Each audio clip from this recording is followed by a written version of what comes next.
What's my name? John Brooks. Perfect. I didn't hear Berkshire House up there, so it's good. So it's really easy in memory tag. And it's one of the things you can do to dramatically and instantly increase your ability to remember things, as well as for other people to remember. Now we're going to look at something called visualization. And visualization has actually been around a very long time. If you want to understand visualization, it's just the pictures that your mind's eye creates. And visualization is done by the subconscious mind. It's been used by athletes for generations. A football player will visualize grabbing the ball, running, moving his feet a certain way, dodging his opponents, even though he's not actually out on the field doing it. A downhill skier will visualize the entire track over and over again in their mind to the minute detail, even though they're not physically doing it. And even race car drivers, they'll drive their track hundreds of times in their mind's eye before the tires actually hit the pavement. What's really interesting is Josh Kitch, who has the MMA club down here. Talking with him, he said his best fight he ever had was one that he hired someone to do his visualization for him. And he dominated that person. So you have to ask yourself, what's going on? How can we get better when we're physically not doing it? Neurologists have finally figured out what's going on.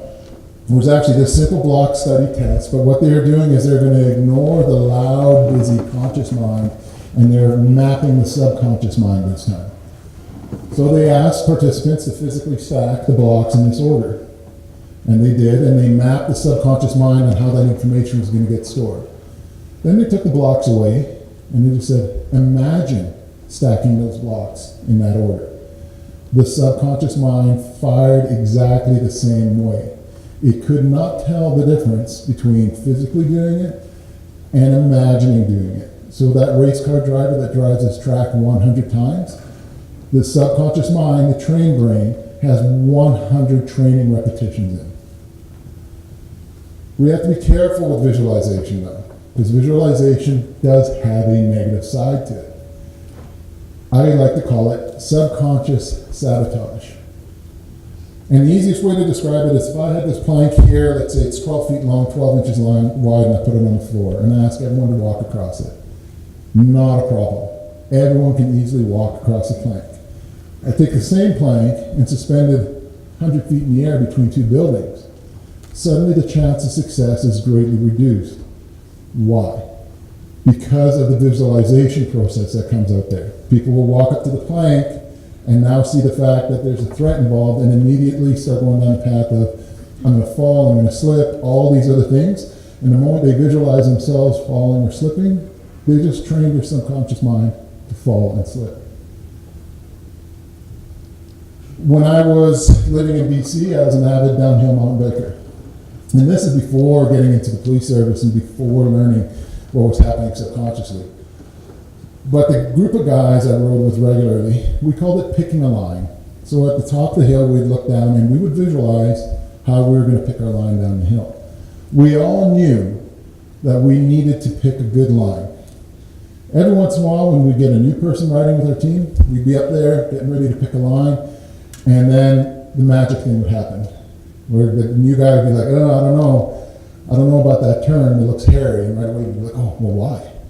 And he's like, well, it's a big rut there, perfect place for my front tire to catch, and I'm going to just fly off my bike. And we're like, great, you go last. So we'd go down, and guess where we would set up our cameras? At the place he visualized his failure. And we were 100% successful. Every single time, the thing that they said that they were going to do, they did. And I've heard it hundreds of times in the safety industry. You know what? I saw that patch of ice. I knew it was slippery. I knew I was going to fall and hurt myself. Subconsciously, you sabotage yourself because you just trained your brain to walk on the ice, fall, as well as hurt yourself. The subconscious mind is not there to question the training you've given it. It will just do what you gave it to do. So this is going to be the first time you probably heard it. Daydreaming is actually really good. And I challenge people now, because we're so hooked into our electronic devices, that if you're in a lineup and you feel the urge to pull your phone out, leave your phone in your pocket and visualize something you want to be good at. If you're waiting for an appointment, avoid the phone, visualize something you want to be good at. Because every time you visualize it, and you visualize it perfectly, you've actually done it in your subconscious mind perfectly. It is free training. But visualization goes dramatically beyond training. How do we see ourselves? Subconsciously, we can sabotage ourselves by the way we actually visualize our body in our mind. A good friend of mine that used to be in the police service, one of my mentors, left and retired early and has opened up a clinic where he uses hypnosis to help people deal with their weight loss. And he's actually very successful at it. I was chatting with him, and I'm like, hey, so what's the trick? You make the donut taste like lettuce? Like, what's the deal? And he's like, no. He goes, I go into their subconscious mind, and I actually start to take weight off their subconscious being. And then the subconscious mind will make the right decisions because it has a good program. It's not sabotaging. So if you come up and have the choice between the second helping or the next dessert, subconsciously, it doesn't jive. It will not allow that to happen. So it will curb your appetite. It will make you go to the gym. It will make you do all these things because of the image that you have. And it's interesting talking to people, even like weight loss, where you talk to most people and they're like, oh, I'd like to lose like 10 pounds. And I've looked at people and be like, what would you look like 10 pounds lighter? I'm like, what do you mean? Seriously. What would you look like if you lost 10 pounds? They never thought about what their body would look like 10 pounds lighter. Because they never thought about it, they have a blueprint of this body in their subconscious mind that is being reinforced constantly. That's why a lot of people can go on a crash diet, lose a bunch of weight, and then they rebound. The rebound happens because there's a subconscious image that your brain is trying to achieve. You've messed with it. You didn't do the right programming to get yourself to the right spot. So the moment that it can sabotage you, it will totally sabotage you to bring you up to that image that you have. And we all know people that have an amazing self-image. And when we look at them, we generally admire them because we're like, wow, that's a really happy person, or that's really successful, or they're in really good shape. It's because subconsciously, that's the person that they see in their mind's eye. Anyone know these two fellows? Edmund Hillary and Tenzing Norgay? First gentleman to summit Everest. Before that, Everest was a death mountain. There was no way you could summit it and come back alive. That's what everybody was saying because everybody was dying. When you read the book about these two guys, none of them visualized failing their climb. And what's even more interesting is when they finally summited Everest, what do you think happened after that? Everybody else did. So now, it is an extreme tourist sport where people can summit Everest. It went from something that every human on the planet was saying it cannot be done. The moment that it is achieved, you've changed the subconscious image that they've had of themselves. And you're like, well, if he can do it, now I can do it. If you read Wayne Gretzky's autobiography, he talks about visualization a lot. To the point that he would, any spare moment he had, he would dream of hockey. Now we'd be like, well, yeah, of course, he's obsessed with it. But every time that he would dream of hockey, about scoring that goal, about taking that puck, he was training his subconscious mind. He would naturally become better than somebody who's not doing it. This fellow here, I hope I can say his last name, Felix Baumgartner. Anyone know who he is? Yep. He is one of the most extreme athletes Red Bull has. He jumped from the stratosphere to do the world's longest free fall. When you read about what happened, a lot of things went wrong with him. He actually got into a heavy centrifugal spin.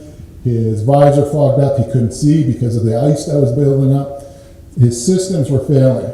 But when you read his autobiography, he's calm during the whole time because he visualized the training.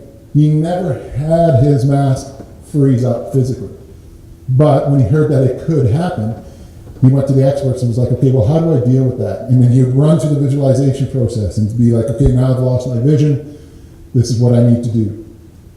And his subconscious mind was calm when it happened, even when he hit his centrifugal spin. When you hear him read about it, he's like, no, I just knew I was spinning one way. I had to do this with my arms. I had to fly this way. I'd slow myself down and stabilize myself again because he visualized it. And like I said, how do we see ourselves? It is dramatically important because it goes beyond weight. If you think you're going to fail, you're going to fail. If you think that you're not good, you're not going to be good because of the fact you've just trained your brain to do it, and it will sabotage you, just like those guys mountain biking. Do you honestly think consciously they wanted to wipe out? Not at all. But that subconscious mind was trained to be like, no, tire goes in here, and this is where we're going to fall off the bike. So what you have to do now is start paying attention to some of the internal dialogue. And it's interesting, because when I first started paying attention to my internal dialogue, I talked to myself way worse than I would talk to any human being on the planet. My internal dialogue was horrible. And it's not healthy. What words are popping up in your mind? Useless, lazy, I suck, uninvolved, I want to but I can't. If you hear these words come out of a young person's mouth, you will instantly know how they're visualizing themselves. If you're dealing with a young person and you're going to give them a new challenge, and the first thing they say to you is, I want to, but I can't, stop the process. Deal with the can't. Get a good visualization. Be like, yeah, you know what? You can absolutely do this. I'm going to give you the tools to do it. So that will relax the subconscious mind. This is the way it's going to be done, and you're going to do it really well, and it's going to be perfect. Then they will do it. But if they say this, I want to, but I can't, and you're like, tough, do it anyway, they're going to fail. And when they fail, it's going to reinforce that training again. So some quick affirmations, because I had to learn some affirmations. Nothing seems to stop me. I have a lot of determination. In fact, my mantra, I have a sticky tab on my computer that just says, thrive. That's all it says. So no matter how much pressure I'm under, no matter how much change is going on in my world, I thrive. I look for opportunities to thrive in that pressure. So now we're going to talk about verbal pathways. And the cool thing is, it is an instant ability for you to see how your subconscious mind is working. Because the subconscious mind actively ignores words. There are certain words it does not like. It will actually ignore that word in a sentence. And the word is don't. Oddly enough, if you're given an instruction with don't in it, you might as well just take it out. And we're going to test this right now. So what I'm going to do is I'm going to give you a clear verbal direction. So since it's verbal, it will only be conscious thought translating to subconscious thought. Pay attention to the image that pops up in your mind's eye. Ready? Sorry. Don't think of a pink elephant. The majority of the people would have thought a pink elephant, and I went one slide too fast, but I can do it again. Don't think of an orange. An orange pops up in your mind. Don't think of a peanut. And a peanut pops up in your mind. Why? Subconsciously, your subconscious mind takes the word don't out. You'll see the pink elephant. Here's a good one. Don't be late. What are we asking the subconscious mind? Let's take the word out because it ignores it. Be late. And this is actually going to be long-term memory stored, so it's all subconscious. So if someone's leaving the house and you look at them like, hey, remember, don't be late. Yeah, if you ask them within 7 minutes, they'll totally be able to regurgitate consciously what you said to them. Past that, as the night goes on, the conscious mind will go to the subconscious mind and be like, hey, we received some information earlier. What was it? And the conscious mind, subconscious mind will actually be like, be late. It is that simple. Don't touch this. Classic. The stove is hot, Timmy. Don't touch the stove. few minutes later, touches the stove, and we're like, oh my God, I told you not to touch the stove. What you really told Timmy was, the stove is hot, Timmy, touch it. That's why he did it, is because he had an image of him touching the stove in his mind. Now, if we really wanted to do that properly, we'd be like, hey Timmy, the stove is hot. When you're by the stove, your hands have to be in your pockets. No chance of failure with that. You've just installed a really good program into the subconscious mind. Don't forget, I love this. Every time I see this happen out in the field, guy will be giving instructions. Hey, I need you to do A, B, and C, and D, but don't forget to do E. And I will show up to the end of day meeting to see if E was done, and the success rate on E is really low because of the fact they just simply put it to them improperly. And we do it. No matter what, you ignore don't. When I was out in the oil and gas industry, I was actually watching an iron worker. Really good guy, an amazing mentor. Whenever we had new and young workers to site, he was that guy that would walk over, take them under their wing, and educate them, and he did a great job at it. So I was out in the field watching him doing some training, and he was training somebody about how to use an impact gun. And what was really interesting with the impact gun is he showed everything good. How to use it, the safety, everything, except he was like, whatever you do, don't put your hand here. And he would hold the gun on the bolt and be like, because it can slip off the bolt and you'll smash your hand. So he actually showed it. And then he repeated it. And he's like, I've seen it all the time. It'll slip off and you'll smash your hand. So don't put your hand there, whatever you do. So afterwards I went up to him and I was like, hey, really good job. Just curious, how many guys hit their hands? And he's like, it happens all the time. That they have to, and he said they have to hit their hand first to learn to keep their hands away. Subconsciously, hitting your hand is actually pretty good subconscious training because you're going to feel pain. And that is one of the things of subconscious mind, sight, sound, smells, or emotion. So pain is a great emotion. Not a really good way to start people on a new career. So I told them, maybe what we should do is do everything that you did before because it was really good. But why don't we create a mantra? A foot will save a hand. 12 inches will save your hand. So tell them that no matter what, you will never get more than 1 foot close to where you're working with your support hand. And that will be the safe zone. So we came up with a mantra of a foot will save a hand, and it worked really well. We advertised that across the site, and to the point that we even got gloves with a little blue foot on it. So when the guys were working, they're getting a visual clue, right? Subconsciously, their subconscious mind is pinging off the blue foot on their glove, reminding them to keep their hands out of the danger area. We had a dramatic reduction in our hand injuries, just because we were finally delivering it properly. Now you have to ask yourself, how are you teaching? How are you mentoring? I know when I first learned this, our unit had a don't jar. And every time that we were teaching and we said don't, it was $2.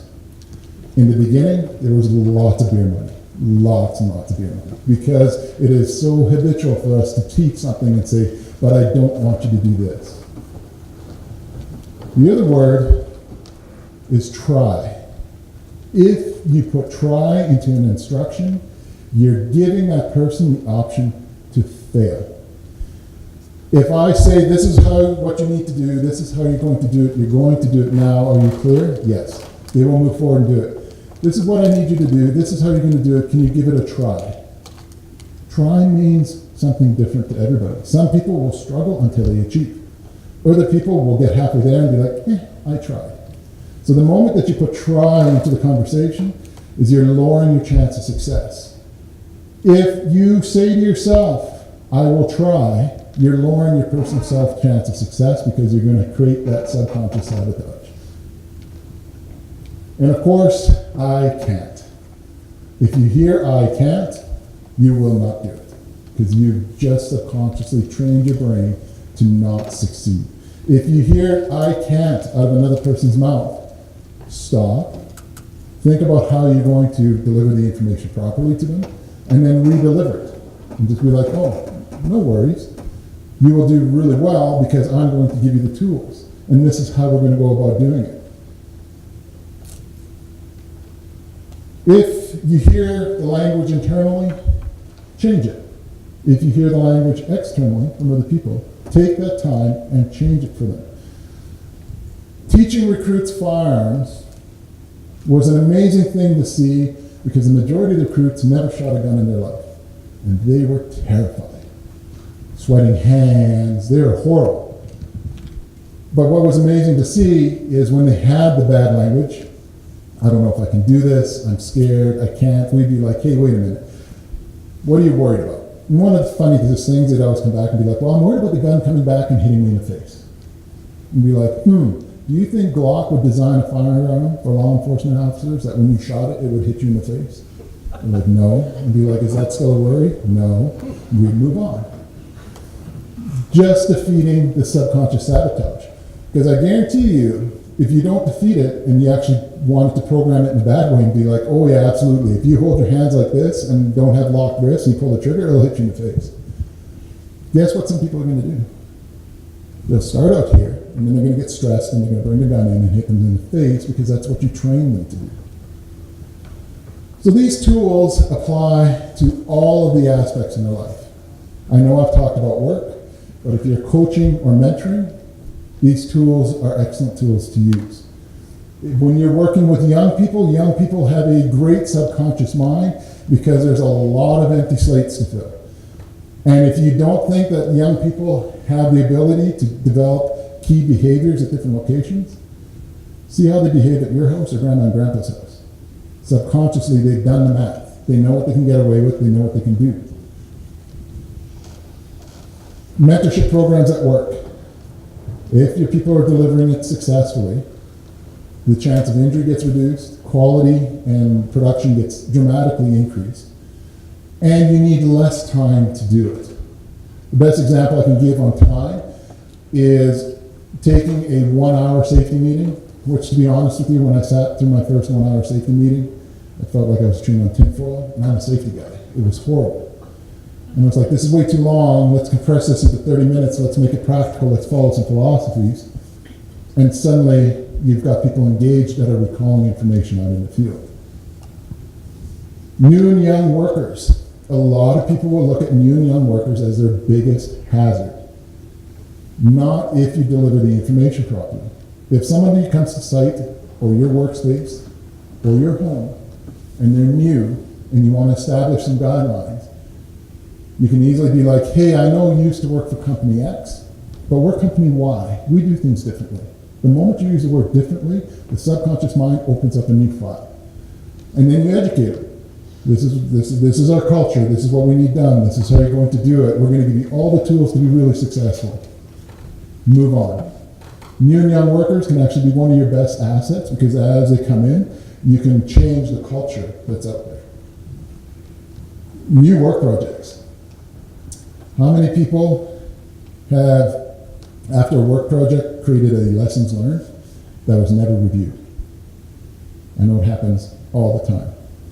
Where we do a project, they'd be like, okay, give us your lessons learned. And we come out and be like, this is all the stuff we learned. And if it was listened to, it wasn't listened to in depth because on the next project, we wouldn't be putting these new lessons learned in. And it's because the guys that were doing the project had done it before, and they were just following normal subconscious programming. But if you have new projects and you're like, hey, I know we did project A this way, but this is project B, we're going to do it differently, new subconscious file. And this is how we're going to do it, and it's going to be awesome. Then success dramatically increases. So how did we do? 42 weeks into 32 weeks. Taking the course with the FBI, I got back and I was stoked. Went to my sergeant and I'm like, I learned the best stuff in the world. Let's change the course. And he's like, whoa, whoa, cowboy. Before we go and change everything, let's do a pilot project. Let's test this out. So we decided to take the most dangerous thing to teach somebody to do with a firearm, and it is to get it out of a holster. The reason why is what we have here is a Black Hawk holster and has 3 internal safeties into it to ensure that the gun does not fall out while the officer's running, or that a bad guy can grab the gun out of the holster. To deactivate the safeties, your index finger needs to push this paddle, your thumb on the other side needs to push this paddle, you need to push down on the gun, the hood pops out, and you can take the gun out. This was easy. The problem is, occasionally, what you can't see here is the Glock has a big blocky combat sight on it. As you'd be pulling it out of the holster, it would hook on this lip, an engineered flaw on the holster, and would strip the gun out of the recruit's hand. That's where things became dangerous. The Glock has 3 internal safeties that are all deactivated the moment you put your finger on the trigger. Safeties are gone. If there's no finger on the trigger, you can drop this gun, you can drive over it, you can hammer nails with it, it will not fire around. But if you put 7 pounds of pressure on that, and it goes bang. So that's where the hazard would come. You get the gun out of the holster, it would get stripped from their hands, it would tumble through the air, and guess what they wanted to do? Catch it. So you have the muzzle direction, which you don't know what's going, and sometimes thumbs would go in there, pinkies would go in there. We were just simply lucky. Out of a class of 24, we have this action happen roughly 4 times. And we were just lucky that we never had a negligent discharge. So we looked at it, and looking back now, I cringe at how we train. Because we put a rubber gun into the holster and stand in front of the recruits and be like, okay, today we're going to be drawing the gun from the holster. What you may experience is the gun may get hooked on the lip of your holster and get stripped out of your hands. What we would do is mimic a tumbling gun in the air with a rubber gun and be like, what we don't want you to do is grab it. Because when you do, your thumb could go on the trigger and your gun can go bang. Is everyone clear? Yep. Let's do it again. So we actually did the magical 3 repetitions of what we didn't want to do. At the end of it, we're like, what we want you to do if the gun comes out of your holster is just let it fall to the floor. It's a drop-safe weapon. So we took that 10 minutes worth of training. 10 minutes, one of our biggest risks. We took that and we changed it to this. We would put the rubber gun in the holster and be like, when you're drawing the gun out of the holster, the gun may get stripped from your hands. What we want you to do is open up your hands, and we would drop the gun. Open up your hands, put your hands to your chest, and watch the gun fall to the floor.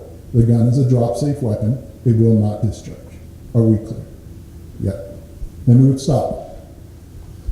We did that. We went from 10 minutes to 45 seconds. The moment we did it, it never happened. And you can actually tell when you're training in-service personnel at what point they got recruited. If it was old training or new training, just by their behaviors.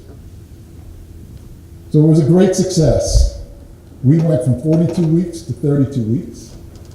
Our failure rate of 50% went to 0. 688 recruits, none of them failed. We actually put more into the syllabus. When we went through and dialed our training style in, look at the time we were saving. 10 minutes here, down to 30 seconds, 45 seconds. 10 minutes here, down to a minute. We're not reducing it by 25%, we're reducing it by 50, 80, 90%.